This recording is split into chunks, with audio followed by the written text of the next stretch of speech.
4.py. Afficher les 100 premiers nombres.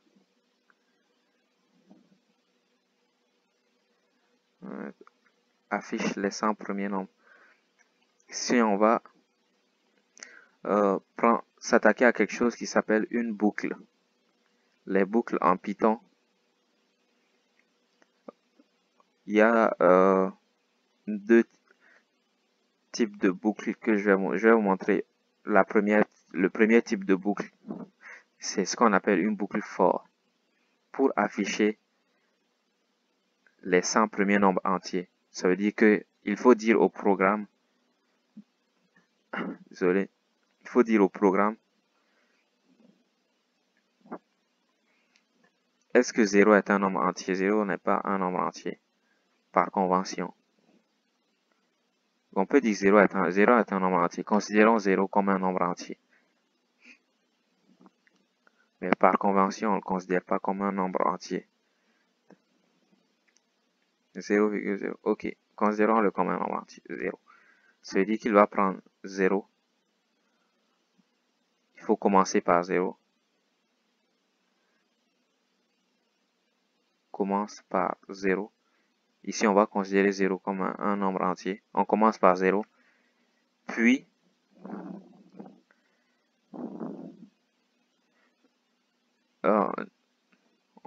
on affiche 0 d'abord. Ce qu'on veut faire, c'est, si on veut afficher tous les nombres entiers, on affiche 0.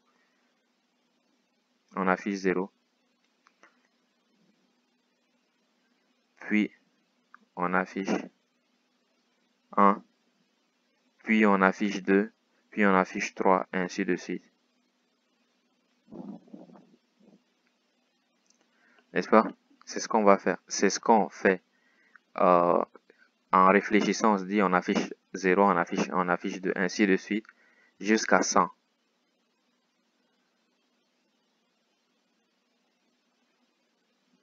Zéro à 99. Si on commence à 0, on doit s'arrêter à 99 pour que ça fasse les 100 nombres premiers. Ou 1 à 100. Donc, pour afficher 0, on peut mettre print. On peut mettre print 0. Et le programme va fonctionner, il va nous afficher 0. X4. Vous voyez, il a affiché 0. Mais on peut mettre, si on met print, si on veut imprimer jusqu'à 100, on doit mettre print 1, print 2, print 3, print 4 jusqu'à 100. 0 jusqu'à 100. On va mettre print 1, print 2, print 3. Maintenant, on veut automatiser ça. On veut que ce soit plus simple. Donc, on utilise une boucle qui s'appelle for. Un type de boucle, ça veut dire l'ordinateur va refaire cette étape plusieurs fois. On va dire, on va prendre un nombre A.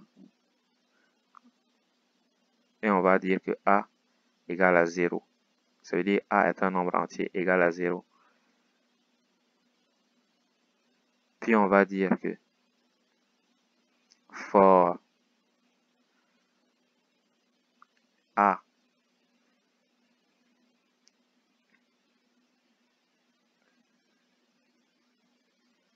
in range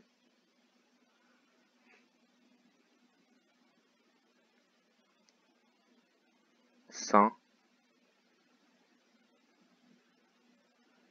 print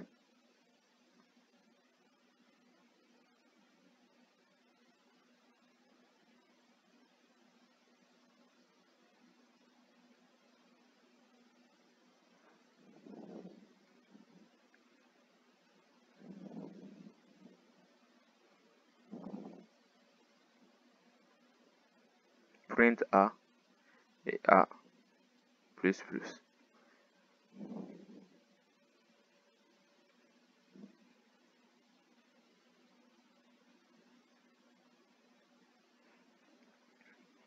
Ça.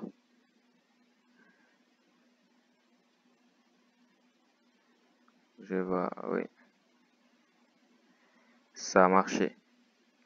Ici, ce qu'on a fait, On a dit soit A quelque chose, soit A égale à 0. On commence à 0 puisqu'on doit commencer à 0. Et on a dit, ici ça veut dire que, ici, for A in range 100, ça veut dire tant que, ici ce qu'on a dit à la machine c'est tant que A sera entre 0 et 100 et 99. Quand on met 100 ici, ça n'atteint pas 100, ça s'arrête à 99.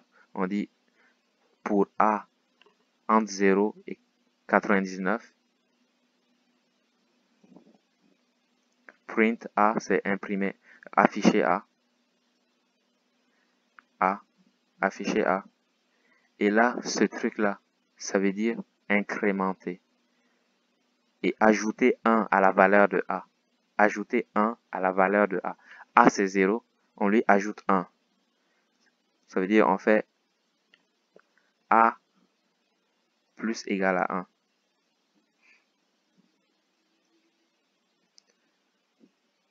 Si on voulait ajouter 2, si on voulait que A augmente de 2, on aurait fait A plus égal à 2. Mais là, on veut que A augmente de 1. Donc, on fait A plus égal à 1. Mais il y a d'autres manières de faire cette boucle. Il y a 7 manières. Ça, c'est la première manière. C'est-à-dire, méthode 1.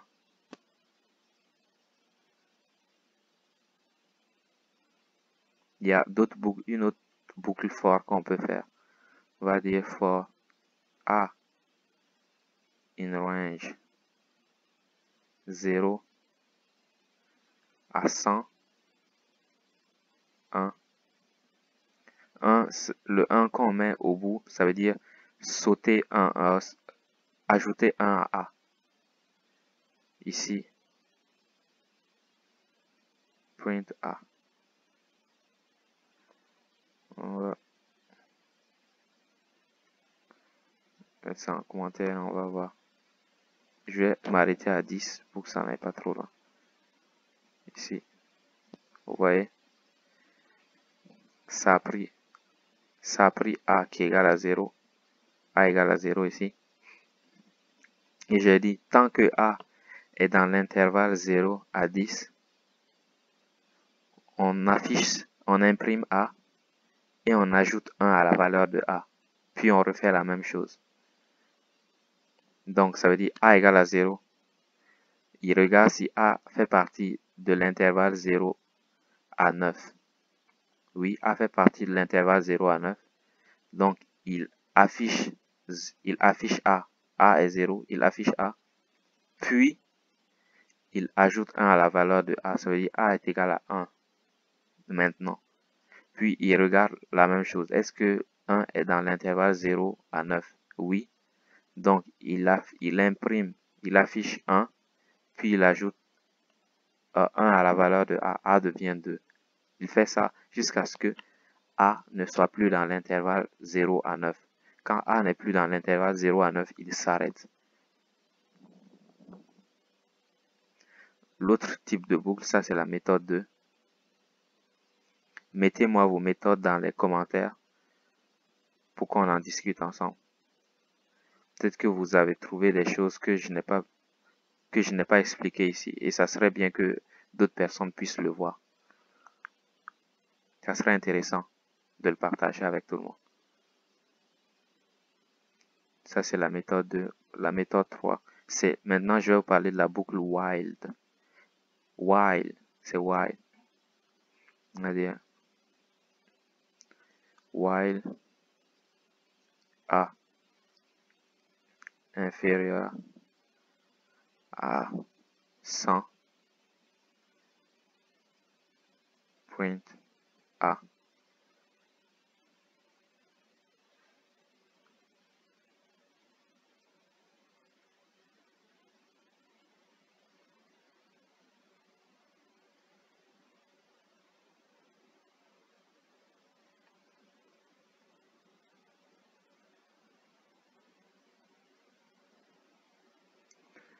Et comme ça.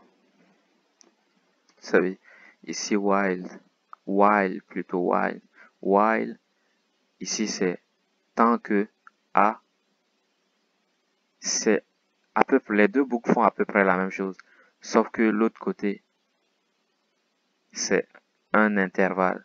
Ici pour la boucle for, on est sur un intervalle. Pour la boucle for, ça veut dire que tant que A est dans l'intervalle 0 à 1, tant que A est dans l'intervalle ça, 0 à 99. Quand on met 100, ça veut dire 0 à 99. Si on met 12, ça veut dire 0 à 11. Il a 9, 1 à la fin ici. Ici, on a fait la même chose. On aurait pu mettre 0 à 100. Ça, c'est la même chose. Quand on a écrit comme ça ou juste 100, c'est la même chose. Quand on commence par 0, c'est juste qu'on ne l'écrit pas. On aurait pu l'écrire comme ça. Pendant que la boucle for, c'est dans un intervalle. On dit tant que A est dans cet intervalle-là, afficher A. Faire ce qu'il y a ici. Nous, on dit pour while, c'est tant que A est inférieur à ce nombre-là, faites ça. Mais le problème, c'est que il faut faire très attention. Ici, nous, on incrémente A. On augmente la valeur de A. On dit, si A est inférieur à 100, alors affichez A. La valeur de A, c'est 0. Donc, il va afficher 0. Et là, il va ajouter 1 à la valeur initiale de A. Donc, A devient 1. 0 plus 1 égale 1. Et il refait, est-ce que A est inférieur à 100? Il va dire oui, A est inférieur à 100. Il va afficher A. Puis, il va ajouter un autre 1 à la valeur de A. Mais si on enlève ça, si on ne fait pas varier la valeur de A, l'ordinateur va se dire, est-ce que A égale à 0? C'est-à-dire, est-ce que l'ordinateur va se dire, est-ce que A est inférieur à 100? Il va dire oui, et il va afficher A. Et la valeur de A n'a pas changé. Il va se redire encore, est-ce que A est inférieur à 100? Oui, il va afficher A. Et ainsi de suite. Et il va afficher que des zéros, et ça va jamais s'arrêter. Puisque la valeur de A ne change jamais. Donc A est toujours inférieur à 100. Donc votre ordinateur pourrait même bugger. Le programme peut s'éteindre ou d'autres choses. Pour arrêter ça, il faut faire CTRL-C. CTRL-C, ça arrête le processus en cours. Je vais le tester, vous allez voir ici.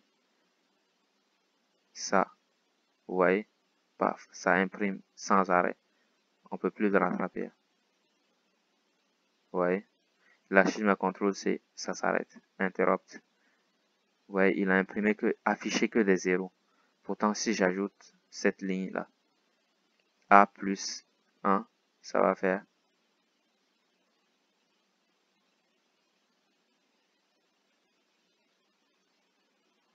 CTRL-C.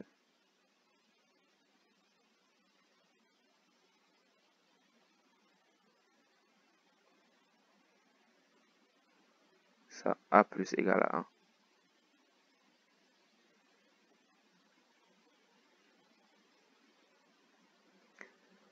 Plus égale à 1, ça veut dire qu'on prend la valeur actuelle de A et on ajoute 1.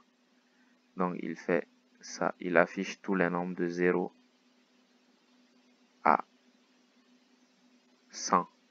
0 à les nombres entiers de 0 à 100.